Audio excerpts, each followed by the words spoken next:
Você bem rápido, irmãos, porque o tempo realmente, a qualquer momento ele se fecha aí, a gente fica perdido. Versículo de número 11. Ah, Senhor, estejam atentos os teus ouvidos à oração do teu servo e à oração dos teus servos que se agradam em temer o teu nome. Faze com que o teu servo seja bem sucedido hoje e encontre misericórdia diante desse homem. Nesse tempo eu era copeiro do rei. Repita comigo. Ouve, Senhor, a oração do teu servo, a oração dos teus servos, que se agradam em temer o teu nome. Glória a Deus. Aleluia. Amada igreja do Senhor, o que é bem notório e não é novidade para a igreja é que o coração do homem ele é declinado para o erro. O coração do homem é declinado para o pecado. O coração do homem é declinado para a desobediência. E tudo isso porque por um homem só o pecado entrou no mundo. E com o pecado veio a morte, e assim a morte alcançou todos os homens, pois todos os homens pecaram. A partir daí o homem foi atingido em todas as esferas da sua natureza. O homem, a bem da verdade, ele não consegue de fato se aproximar de Deus se ele não tiver o Espírito Santo de Deus. A inclinação do homem para o pecado, ela é de forma muito estabelecedora. E até mesmo o apóstolo Paulo, sendo ele um dos homens mais enfáticos nas suas verdades aplicadas por intermédio do Espírito Santo, mesmo sendo ele um homem que foi arrebatado ao terceiro céu, mesmo o apóstolo Paulo sendo um homem que conhecia muito bem a lei de Moisés e posteriormente conheceu muito bem as palavras de Cristo que foram entregas por intermédio da presença do Espírito Santo, ele fala acerca da natureza pecaminosa e caída do homem. Em Romanos capítulo de número 7, versículo de número 19, o apóstolo Paulo diz que o bem que eu quero fazer, esse eu não faço, mas o mal que eu não quero fazer, esse eu faço. Em outras palavras, ele estava dizendo, às vezes eu quero fazer o bem, mas o pecado que habita em mim, por muitas vezes, a natureza pecaminosa que, pelo fato da queda de Adão, por muitas vezes não me faz praticar o mal, o bem que eu quero fazer, mas o mal que eu não quero fazer, esse eu faço, porque a guerra entre carne e espírito é constante, a guerra entre carne e espírito é diária, a guerra entre carne e espírito é diuturnamente, a guerra entre carne e espírito é constantemente. Então o bem que eu quero fazer, esse eu não faço, mas o mal que eu não quero fazer, esse eu faço. Só que o problema é que muitas pessoas usam até mesmo esse texto bíblico como subterfúgio, como desculpa para justificar o seu erro, para justificar o seu pecado, para justificar a sua transgressão, para justificar a sua pecaminosidade. O bem que eu quero fazer, esse eu não faço, mas o mal que eu não quero fazer, esse eu faço. Ora, Paulo é um homem que pregou a palavra, é o maior fundador de igreja no Novo Testamento. Se ele disse isso, eu não sou homem o suficiente para fazer o contrário. Só que quando Paulo diz isso, o mesmo Paulo que diz isso, é o mesmo Paulo que apresenta inúmeras ferramentas a fim de que nós não possamos enveredar pelo caminho da transgressão. Afinal de contas, Deus sabe que você é inclinado para o pecado, Deus sabe que você é inclinado para o erro, mas Deus sempre disponibiliza ferramentas, Ele sempre disponibiliza meios para que nós não pequemos, para que nós não transgredimos. Quais são essas ferramentas, igreja? A palavra de Deus, o Espírito Santo, a comunhão com a igreja, tudo isso nos faz ficarmos firmes e constantes na presença do Senhor. Quando Josué ali toma posse do povo e ele invade Canaã, ele toma posse da terra, o que Deus diz no capítulo 1, versículo 8? Josué, nunca e jamais aparta-te das palavras dessa lei, e nela tu medita de dia e de noite. Em Deuteronômio capítulo 4, versículo de número 9, Moisés falando para o povo lá em Israel, ele diz, nunca se esqueçam de tudo aquilo que vocês ouviram e de tudo aquilo que vocês viram. O que foi que o povo viu? O povo viu a glória de Deus, a teofania do Senhor na nuvem. O povo viu a teofania de noite na na coluna de fogo. Quem é que matava a sede deles? O próprio Jesus. 1 Coríntios capítulo 10, versículo de número 4. E o povo no deserto bebeu de uma só bebida espiritual, que jorrava da mesma rocha espiritual que o seguia. E a rocha era o próprio Cristo Jesus. Eles viam milagre, eles viam Jesus operar de dia, eles viam Jesus operar de noite, mas eles não guardaram as palavras da lei. Eles não tomaram cuidado para não se esquecer de tudo aquilo que eles ouviram e de tudo aquilo que eles viram, porque o erro do homem é esse: é Deus operar o milagre, é Deus fazer maravilhas, mas quando é semana que vem eu me esqueço. Deus faz promessa, Deus diz: eu vou te levantar como pregador, eu vou te levantar como obreiro, eu vou te levantar como líder de mocidade. Não, eu vou te levantar como uma pessoa que vai ser usada nas minhas mãos. Mas eu ouço a palavra, eu ouço ali a revelação, eu ouço ali Deus falar comigo, eu choro, me emociono, eu fico assim: meu Deus, Senhor, eis-me aqui para fazer a tua obra. Mas quando é semana que vem, eu me esqueço tudo que Deus falou. Quando é semana que vem, o meu coração, o sentimento que tinha no meu coração, quando Deus falou comigo, se esvai. Eu não tenho mais esse sentimento, eu me esqueço. Então assim foi a nação de Israel. Eles se esqueceram de tudo aquilo que eles ouviram e se esqueceram de tudo aquilo que eles viram. E isso é diametralmente oposto àquilo que Deus quer para o nosso coração. Precisamos ouvir, precisamos ver aquilo que Deus tem para a gente e continuar acreditando, continuar caminhando, continuar enveredando pelo caminho da obediência pela qual Deus colocou em nossos corações. Louvado seja o nome do Senhor. E o povo tinha se esquecido. O povo com o coração obstinado e desobediente. O povo tinha se esquecido tudo aquilo que eles ouviram. O povo tinha se esquecido tudo aquilo que eles viram. E por esse motivo, Deus agora vai trazer juízo sobre a nação de Israel. 40 anos de peregrinação no deserto, 430 anos de opróbrio e escravidão nas terras do Egito. Mas agora eles serão libertos da língua mão forte. Uma caminhada que duraria, irmãos, apenas 40 dias, se perdurou por 40 anos, rodando em círculos na península do Sinai. Uma viagem que duraria 40 dias, durou 40 anos. Por que durou 40 anos? Porque foram desobedientes.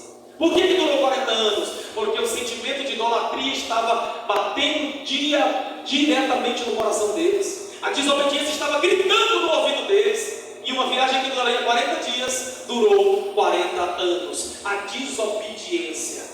O alimento deles era o maná durante o dia, pães que caíam do céu. E segundo Números capítulo 11, versículo de número 7, eram pequenos pedacinhos de pães do tamanho da semente de um coentro, da cor de libélio, e o seu gosto era como de bolo com mel. Pequenos pedaços de pães. Mas aqui, por que o povo gritava no deserto? Senhor, nós queremos os panelões de carne que estavam no Egito. Cadê os peixes que nós comíamos de graça? Cadê os pepinos, as cebolas? Porque para muitas pessoas, Cristo, o milagre, a palavra não é o suficiente. Deus está derramando o milagre, mas eu estou com saudade do mundo. Eu saí do Egito, mas o Egito ainda está dentro de mim. Tem gente que sai do mundo, mas o mundo não saiu dele. Tem gente que está na igreja, mas o mundo não sai dele. E quem está na igreja, mas ainda não saiu do mundo, só pensa naquilo que está do lado de fora, mas não glorifica a Deus por aquilo que está do lado de dentro. Não dá valor à palavra que está sendo pregada. Não dá valor aos milagres que Deus faz no meio do seu povo. A cura, o batismo com o Espírito Santo, as maravilhas que Deus tem feito, almas sendo convertidas, pessoas se convertendo, dobrando o seu joelho, aceitando a Jesus. Mas não, eu preciso de mais, eu quero mais. O milagre não é o suficiente. Eu quero a cebola, eu quero os pepinos, eu quero o peixe que nós comíamos de graça. Mas quando nós desejamos algo que Deus não quer, Deus até dá, mas Deus dá de forma diferente da forma que você quer. O povo está dizendo: nós queremos carne. A gente está com saudade das cebolas, estamos com saudade ali de tudo que tinha no Egito. A gente só tem maná cair do céu, só tem esse milagre de Deus cair do céu. O que a gente quer, Senhor, é carne. Nós queremos comer, nós queremos encher a nossa barriga com carne. Aí Deus olha: vocês querem carne? Números 11, Deus manda um vento do Oriente, cai muitas codornizes ali no arraial. Era tanta carne que o texto bíblico vai dizer, Deus dizendo: vocês vão ter carne, mas não é apenas para 5 dias não, não é apenas para 10 dias não é carne para 15 dias, nem tão pouco para 20. Vocês vão ter carne por um mês inteiro. Eu vou mandar carne para o mês inteiro. Vocês vão comer tanta carne, diz o texto, que vai sair pelas narinas.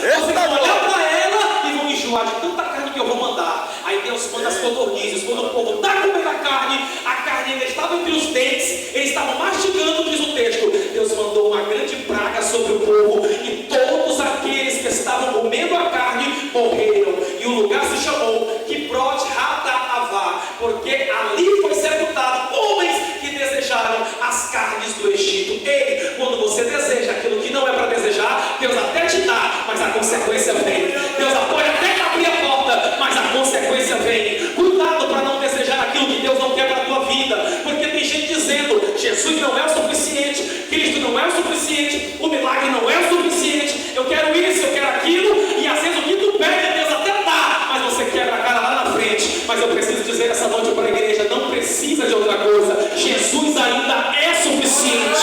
Talvez você não tenha o poder aquisitivo que você tanto desejou, talvez você não tenha a melhor oratória, não tenha um curso superior, talvez você não tenha a melhor família, aquela que você desejou nascer, mas se você tem Cristo, você tem o suficiente. Se você tem Cristo, você tem o necessário. Aí vem Jesus com muita autoridade em João 6,51: eu sou o pão vivo que desceu do céu. Eu sou o pão vivo que desceu do céu. Ele está dizendo: o povo me rejeitou no deserto, o povo rejeitou o maná, mas eu estou dizendo: eu ainda faço parte da igreja. Eu ainda sou o pão vivo que desceu do céu. Talvez você está transgredindo, talvez você está pecando, mas eu estou dizendo: eu ainda sou o maná que desce do céu. Eu ainda sou milagre sobre a igreja. Eu ainda trago renovação de vida. Eu ainda alegro o desanimado. Eu ainda levanto o caído. Eu ainda batizo com o meu Espírito Santo, porque eu sou um milagre no meio da minha igreja. Louvado seja o nome do Senhor. Aleluia! O povo passou 430 anos no deserto. 430 anos no Egito, 40 anos no deserto. Desobedeceram. Moisés sobe do Monte Sinai, 2.800 metros de altura. Ele vai e deixa um substituto. Quando nós não discipulamos alguém da forma correta, nós acabamos deixando as pessoas erradas no lugar que não era para ficar. Precisamos ensinar, precisamos conduzir, precisamos mostrar para as pessoas que a palavra de Deus é a bússola que nos norteia.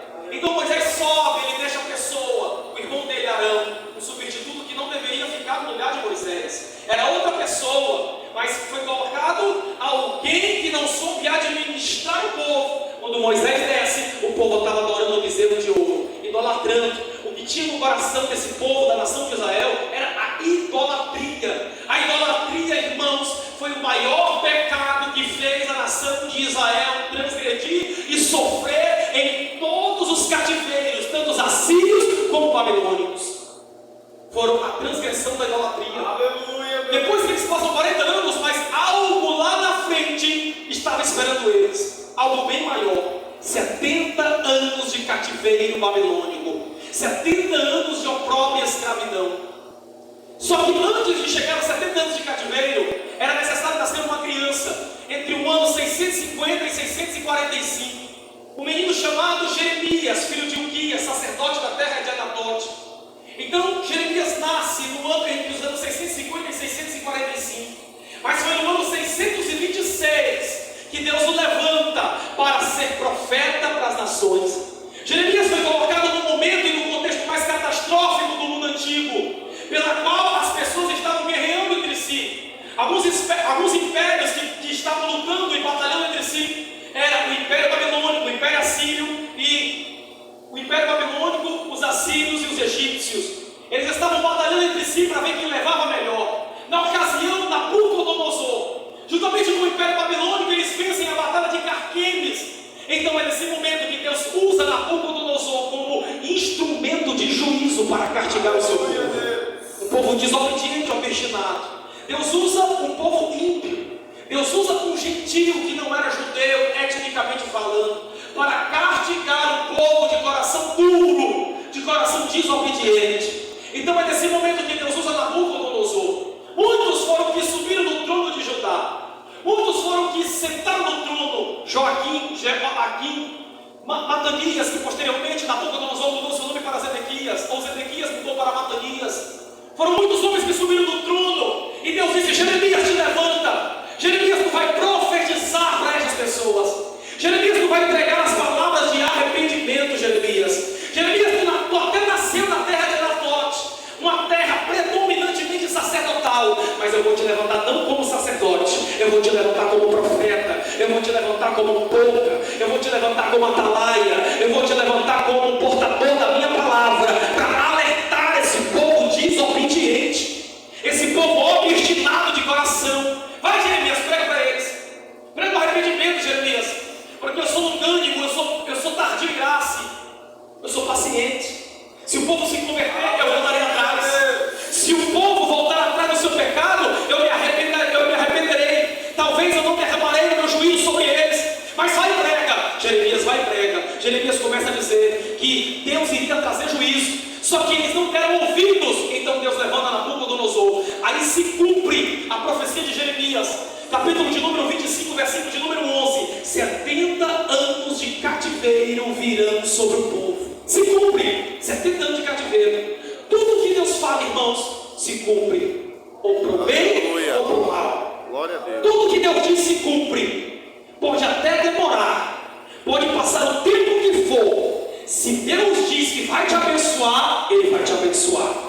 Se Deus te alerta hoje, dizendo que se tu não se consertar, se Ele diz hoje que se você não tomar posse da bênção, se você não se colocar na posição, lá na frente Ele vai te abater, ou vai levantar alguém, ou vai ceifar a tua vida. Irmão, pode demorar o tempo que for, 2 anos, 3 anos, 5 anos. Se Ele disse, se cumpre. Aleluia. Se Ele fala, se cumpre. Glória a Deus. Jeremias cumpriu-se a profecia. 70 anos vem de cativeiro sobre o povo. 3 levas para o Império Babilônico. A primeira leva foi no ano 606 de Cristo. Entre eles estava a classe nobre, Daniel, Ananias, Misael e Azarias, que costumeiramente a comunidade cristã conhece como Sadraque, Mesaque e Abednego. 8 anos mais tarde, a segunda leva, Nabucodonosor pegou de novo a tribo de Judá.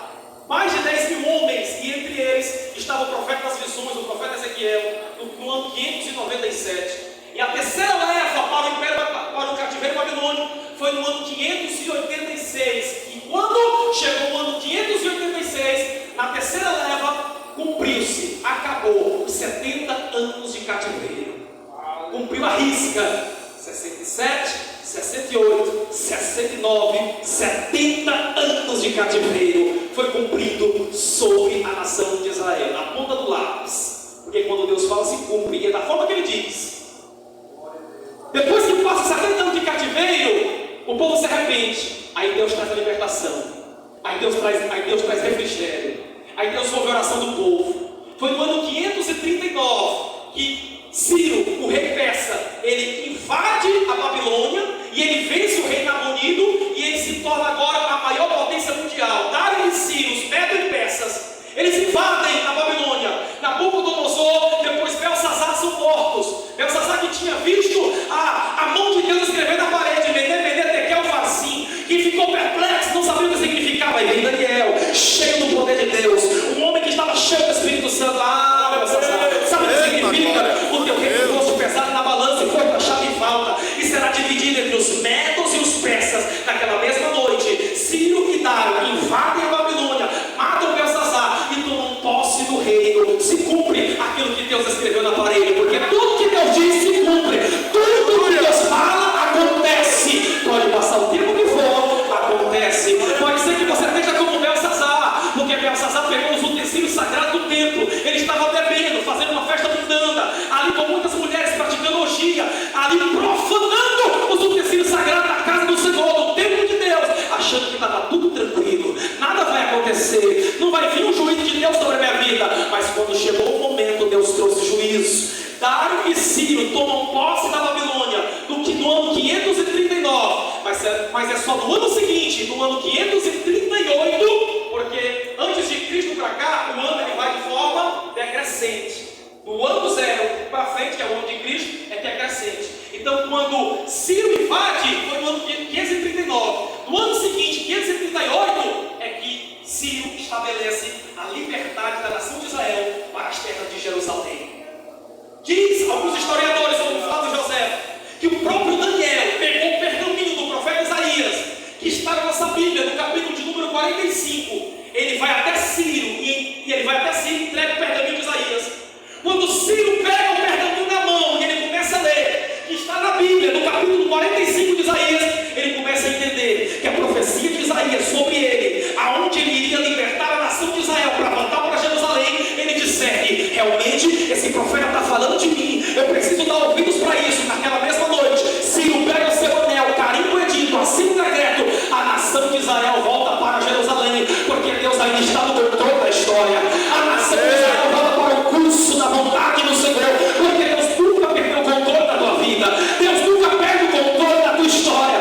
Deus nunca perde as regras da situação. Ele ainda está no comando, Ele ainda está no controle. E se você quer ser abençoado, arrependa-se, volte atrás, reconheça que Deus é o Senhor, reconheça que só Ele pode executar o milagre na tua casa, reconheça que só Deus pode executar o milagre na tua família, reconheça que só Ele pode fazer um reboliço, só Deus pode fazer maravilhas no teu meio, irmão. Louvado seja o nome do Senhor.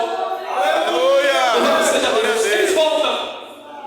A primeira leva de cativeiros que estavam na Babilônia, quando Ciro estabelece, retorna para Jerusalém, sob o comando de Zorobabel e sacerdote Jesua. Eles tentam reconstruir o templo, eles tentam reerigir os muros, o portão que estavam queimados, só que eles não conseguem. A missão é abortada. Anos e anos mais tarde, alguns tempos mais tarde, a segunda leva da Babilônia retorna para Jerusalém. Quem é desta vez? Quem está no comando? O sacerdote Esdras. E quem é Esdras? Esdras era um sacerdote que ele nasceu nas terras babilônicas. No ano 5º antes de Cristo, Esdras nasce na Babilônia. Só que o interessante é que Esdras nasceu na Babilônia, mas ele não era babilônico. Ele nasceu na Babilônia, mas ele não era caldeu. Ele nasceu lá, mas ele não era de lá. Ele até nasceu lá, mas a mente dele, o coração dele era no Deus de Israel. Ele conhecia a história do seu povo, ele conhecia o Deus que ele servia. Então o que me deixa perplexo é muitas pessoas olhando na tua cara, na minha cara, dizendo: tu nasceu numa família adúltera, tu vai ser adúltero. Tu nasceu numa família de prostituta, tu vai ser a mesma coisa. Tu nasceu numa família de mentiroso, tu vai ser mentiroso. É mentira de Satanás. Você até nasceu lá, você pode até ter nascido numa família assim, mas Deus não te chamou para ser assim. Deus te chamou para ser sal, Deus te chamou para ser luz, Deus te chamou para trazer maravilhas para dentro da tua família. Então ouça a palavra que Deus está dizendo. Esdras disse: eu até nasci na Babilônia, mas eu vou servir o Deus de Israel. Eu vou lutar pela minha família, eu vou lutar pela minha história, eu vou lutar pelo meu ministério, porque aquele que está no céu de glória é maior do que a prisão, aquele que está no céu de glória é maior do que a dúvida, aquele que está no céu de glória é maior do que a rejeição, é maior do que os infortúnios, é maior do que a tribulação. O Deus de Israel, ele ainda opera milagre no meio do seu povo. Louvado seja Deus. Eu nasci na Babilônia, vou ficar triste. Eu nasci numa família que ninguém serve a Deus, eu vou ficar triste, eu vou desanimar. Irmãos, há 4 anos atrás eu aceitei Jesus como único e suficiente Salvador. Eu fiz uma nova aliança com meu Deus. Muitas pessoas duvidaram da minha conversão, muitas pessoas duvidaram de que realmente eu tinha me arrependido, porque justamente por culpa minha, porque eu era muito inconstante. Um dia estava na igreja, outro dia estava fora, um mês na igreja, um mês fora. Mas 4 anos atrás Deus me pegou e disse: a partir de agora eu vou te usar. Decidiu abrir meu coração. Eu entrei dentro de casa, o meu padrasto olhava para mim e dizia: que dia que tu vai beber de novo? Que dia que tu vai beber de novo? Eu abaixava a cabeça e dizia: está repreendido em nome de Jesus, está repreendido em nome de Jesus. A partir de hoje eu te sirvo, Senhor. A partir de hoje eu quero uma nova vida. A partir de hoje eu quero te servir, meu Deus, de corpo, alma e espírito. Ei, não é impossível para você estar nos caminhos, não é impossível você ser um pregador, não é impossível você ser um pastor, não é impossível você ser um obreiro. Basta tão somente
de Esdras, ele impede e ordena com que Esdras e os judeus parem de construir. Os muros que estavam em andamento foram ao chão e os portões foram queimados. Esdras ficou perplexo. Esdras ficou triste. Ele disse: meu Deus, o que eu vou fazer? Qual é agora a escapatória? Qual é agora a minha solução? Mas ele percebe que tinha ali um meio para resolver o problema. Ele lembra-se de que existia um homem que estava na presença do rei Artaxerxes. Existia um homem que estava ao lado do rei, que tinha impedido dele construir um muro. Ele diz: vamos chamar alguns homens, porque esses homens precisam ir de encontro àquele que está do lado do rei. Dentre esses homens que tentaram reconstruir o muro com Esdras, tinha um homem chamado Hanani. Hanani tinha um irmão que estava na cidade de Suzã, do lado do rei Artaxerxes. Quem era esse? Neemias. Neemias era copeiro do rei. Neemias trabalhava lado a lado com o rei. E qual é a função de um copeiro?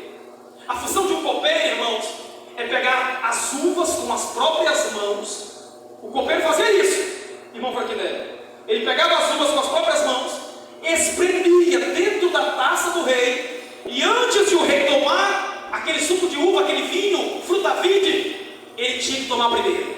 Primeiro o copeiro tomava, para que o rei se certificasse de que a bebida não estava envenenada. Ou seja, a função de copeiro era uma função de confiança, era uma função de responsabilidade. Só era copeiro se o rei visse e achasse graça naquela pessoa como uma pessoa de confiança. Por quê? Porque ele espremia as uvas, ele tomava primeiro para depois o rei tomar. Então o que Esdras pensou? Vamos mandar Hanani juntamente com alguns judeus para falar com Neemias. Porque se Neemias tem a confiança do rei, ele vai conseguir convencer Artaxerxes para que a gente reconstrua os muros. Só que o problema de Esdras é que ele não entendia o que Deus iria fazer. O problema de muitas pessoas é achar que a vitória da igreja vem por intermédio de cargo. Tem muita gente que acha que a vitória da igreja, a vitória do povo de Deus, é por intermédio de uma função, é por intermédio do talento, é por intermédio da tua retórica, porque tu canta bem, porque é obreiro, porque é evangelista, porque é pastor. Isso não dá vitória para ninguém. Esdras disse: vamos lá, fala com Neemias, porque Neemias é copeiro do rei, ele vai conseguir ter o problema, ele vai conseguir resolver o problema.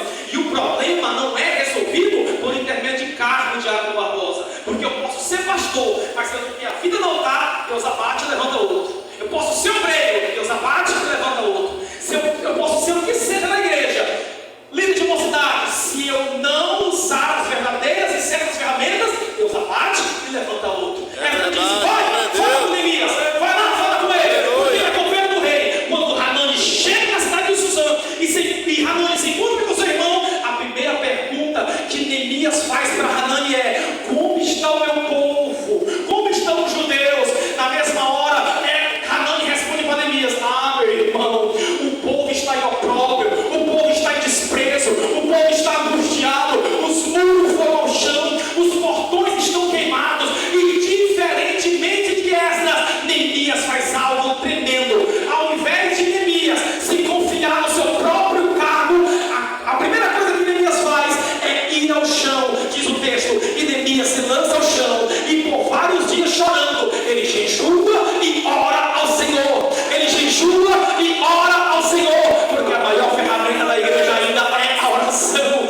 A maior ferramenta da igreja ainda é o joelho dobrado. A maior ferramenta da igreja ainda é buscar a Deus com todo o seu coração, de madrugada buscando o Senhor, na alvorada buscando o Senhor, de noite orando ao Senhor. Ei, em Romanos 12:9 diz: alegrai-vos na esperança, sedes pacientes na tribulação e perseverai-vos na oração. A oração é constante. Sem oração você não vence, sem oração você desanima, sem oração você tem vontade de sair da igreja, sem oração você não consegue prosseguir na função que Deus te deu. Irmão, a oração é que nos aproxima do Pai, a oração é que nos aproxima, que nos deixa mais perto do Senhor. A oração ainda é o maior veículo que nos faz mais próximos de Deus. Daniel orava 3 vezes ao dia. A igreja tem que orar sem cessar. A maior ferramenta da igreja ainda é a oração. Ela estava pensando não, eu vou para o joelho. Eu posso até ser um bom pregador, mas se eu não tiver o joelho no chão, a palavra não vai surtir efeito. Eu posso até cantar bem, mas se eu não tiver o joelho no chão, o louvor não vai surtir efeito. Irmão, a ferramenta ainda é a oração. A ferramenta ainda é o joelho dobrado. Precisamos orar a Deus constantemente. E qual é a oração de Neemias? Qual foi a oração de Neemias? Ele disse: Senhor, ouve a oração do teu servo, ouve a oração dos teus servos. Neemias chora. Mas o interessante é que Neemias não ora somente para o seu próprio umbigo, porque é fácil nós orarmos quando estamos passando pelo vale. É fácil nós chorarmos e orarmos na presença do Senhor quando nós estamos querendo receber um milagre. É fácil nós orarmos ao Senhor quando a gente quer ser abençoado, quando a gente quer a porta aberta. É muito fácil. O difícil é você passar pelo vale, mas mesmo assim você vir para o ciclo de oração e apresentar o teu irmão que está desviado em oração.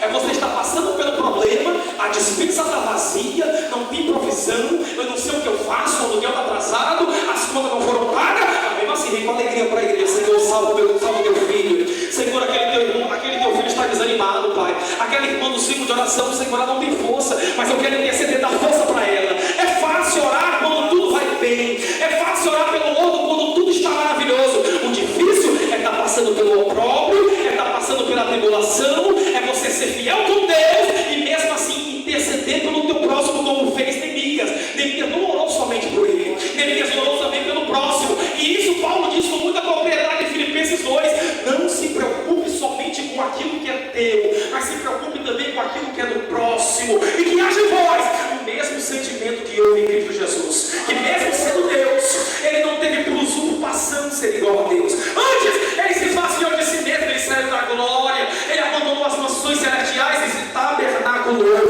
ele se fez carne, tomou a forma de homem, e estando na forma de homem, ele foi fiel até a morte. Ele foi fiel até a morte, ele foi até o fim. E morte que é morte de cruz. Por quê? Porque ele não se preocupava consigo mesmo, ele estava preocupado com a humanidade. Jesus não veio para ser servido, ele veio para servir. A oração não é só por mim, é pelo outro. Eu devo orar pelo meu próximo, eu devo interceder pelo meu próximo, porque a oração do justo é muito poderosa e é eficaz, irmão. Ora por aqueles que estão aflitos, interceda. Deus vai operar maravilhas no meio do teu povo, Deus vai fazer grandes coisas no meio do seu povo. Neemias começa a orar, Neemias começa a interceder. O muito interessante, irmãos, é que a oração de Neemias é da seguinte forma: olha o que ele diz no versículo 11: Ah, Senhor, estejam atentos os teus ouvidos à oração do teu servo e à oração dos teus servos, que o quê? Que se agradam de temer o teu nome. Aleluia! Olha o que ele diz: ouve a oração dos teus servos. Neemias conhecia muito bem o Yahvé. Neemias conhecia muito bem o Deus de Israel. É por isso que ele diz: Senhor, ouve a oração dos teus servos, que se agradam. O que é se agradar? É se alegrar. Em temer. O que é temer? O dicionário Aurélio dá alguns significados. Temer é ter medo. Tem esse significado: ter medo, ter reverência, ter respeito. Isso é temer. Olha o que Neemias está dizendo: Pai, ouve a oração não daqueles que só dobram o joelho e pedem para ti. Ouve a oração não apenas daqueles que têm fôlego para pedir, ou para clamar, ou para falar, ou para orar, mas ouve a oração dos teus servos que temem o teu nome. Glória a Deus. Que se alegram em temer o teu nome. O que é temer? Temer é ter medo, é ter reverência, é respeitar o nome do Senhor. Ouve a oração daqueles que se alegram em temer o teu nome. Gênesis capítulo de número 22. Abraão leva Isaac para o monte Moriá. Ele levanta o cutelo para sacrificar o seu filho sobre o altar. A pergunta nasce: Abraão não amava o seu filho? Será que Abraão ia matar Isaac porque ele não amava o seu filho? É lógico que ele amava, mas diz o texto que ele ia sacrificar porque ele temia o nome do Senhor. Ainda que meu filho seja morto, eu prefiro obedecer a Deus do que desobedecer ao Senhor. Eu prefiro levar o filho para Moriá, sacrificá-lo e obedecer a Deus do que ter meu filho vivo e desagradar ao Senhor. Isso é temer o nome de Deus. Êxodo capítulo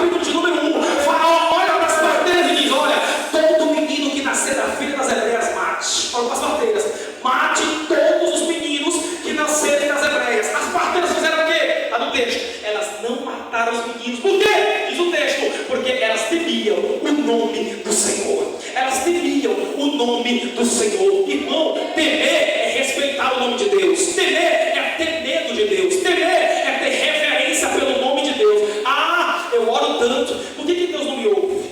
Há 5 anos que eu peço a Deus um milagre, uma casa na justiça. Eu peço talvez, às vezes, a cura da minha família. Eu peço algo a Deus. Às vezes eu peço uma resposta no direcionamento, mas Deus não me responde. Deus não me dá retorno. Deus não me fala. Deus não sequer dá uma pichazinha quando eu oro. Por quê? Será que Ele não está ouvindo? É claro que Ele está ouvindo. Todas as vezes que você ora, Deus ouve. Todas as vezes que você clama a Deus, Ele ouve. Quem diz isso? Isaías 59, versículo 1 e 2. As minhas mãos não estão encolhidas para que não possa salvar, e os meus ouvidos não estão surdos para que não possa ouvir. Só que o problema é que a gente só gosta do versículo 1 e esquecemos do versículo 2. Olha o que o profeta continua dizendo: contudo, os vossos pecados escondem a minha face da face de vocês. Eu oro, Deus ouve, mas não responde, porque estou em transgressão. Eu oro, Deus ouve, mas não responde, porque estou em pecado. Eu oro, Deus ouve, mas não responde, porque tem alguma coisa que Deus está vendo que Ele não está se agradando. Mas quando eu oro temendo o nome do Senhor, é diferente. Quando eu oro temendo o nome do Senhor, é completamente diferente. Você tem que orar temendo o nome do Senhor, porque a partir do momento em que você temer o nome do Senhor, aí você o reconhecerá. Quando levantar o cutelo, quando Deus tirar a mão do cutelo e colocar no sacrifício, você vai dizer: hoje eu sei que o nome dele é Jeová Jireh, o Deus da provisão. Quando você ora temendo o nome de Jeová Jireh, aí Ele vai começar a botar a provisão sobre a tua casa. Ele vai começar a derramar a provisão sobre os teus negócios. Ele vai começar a derramar a provisão sobre a tua família. Vai vir mudança que tu não sabe nem de onde está vindo. Por quê? Porque você está orando temendo o nome do Senhor. É o Jeová Jireh, o Deus da provisão. Quando você orar temendo o nome de Jeová Sabaoth, o Deus dos exércitos, aí você vai caminhar pelo vale da sombra da morte. Vai cair 1000 à direita, 10.000 à esquerda, mas nada vai te atingir. Por quê? Porque o Deus dos exércitos vai mobilizar a corte celestial em teu favor. É anjo do lado direito, é anjo do lado esquerdo, é anjo na frente, é anjo na retaguarda. Tema orando o nome de El Shaddai, o Deus Todo-Poderoso. Quando você começar a temer o nome do El Shaddai, o Deus Poderoso, você vai orar e Deus vai derramar poder sobre a tua vida. Deus vai derramar poder sobre o teu ministério. Vai ser batizado no Espírito Santo. Vai receber a palavra da ciência, a palavra da sabedoria, a manifestação de línguas, a variedade das mesmas. Vai receber o dom da fé, o dom da cura. Vai receber os dons espirituais conforme o Espírito conceder. Se você beber, o Jeová é o Shaddai, o Deus Todo-Poderoso.